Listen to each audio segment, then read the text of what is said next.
સુરતના Limbayat police station ખાતે બકરી ઈદ નિમિત્તે શાંતિ સમિતિની બેઠક યોજાઈ।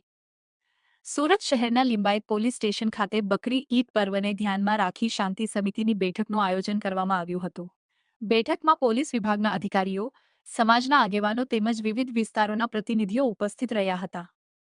બેઠક દરમિયાન બકરી ઈદના તહેવાર દરમિયાન શહેરમાં કાયદો અને વ્યવસ્થા જળવાઈ રહે, ટ્રાફિક વ્યવસ્થા સુચારુ રહે તેમજ સૌહાર્દપૂર્ણ વાતાવરણમાં તહેવાર ઉજવાય તે અંગે વિસ્તૃત ચર્ચા કરવામાં આવી હતી।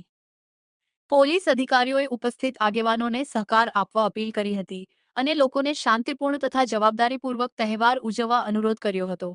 સાથે જ કોઈપણ અફવા અથવા ગેરસમજ ફેલાય નહીં તે માટે સાવચેતી રાખવા પણ સૂચના આપવામાં આવી હતી। સમાજના આગેવાનોએ પણ પોલીસ તંત્રને સંપૂર્ણ સહકાર આપવાની ખાતરી વ્યક્ત કરી હતી। SX24 ન્યૂઝ ગુજરાતી સાથે અશ્વિન ચાવડા, સુરત। जी सर, चलो स्टार्ट।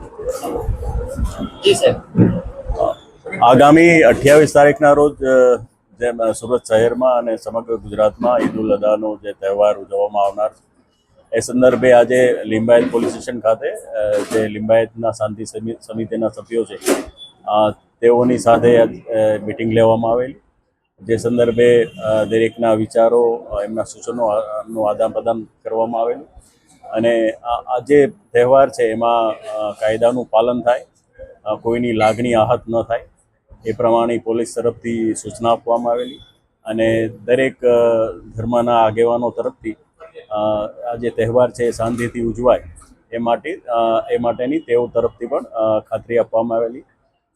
અત્યારે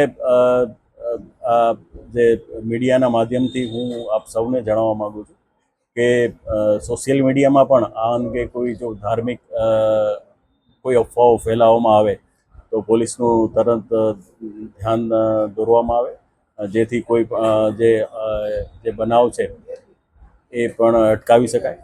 એ સિવાય આ અંગે 28 તારીખના રોજ પોલીસ તરફથી ચુસ્ત બંદોબસ્ત રાખવામાં આવનાર છે અને દરેક મસ્જિદો ઉપર શાંતિપૂર્ણ રીતે નમાજ પઢવામાં આવે અને જે કુરબાની આપવામાં જે આવનાર છે એ પણ એની જે વિધિ છે એ પણ શાંતિથી થાય એ પ્રમાણેની પોલીસે દરેક પ્રકારની તૈયારી કરેલી છે અને અમને ખાતરી છે કે આ તહેવાર છે એ ખૂબ જ શાંતિથી ઉજવાશે।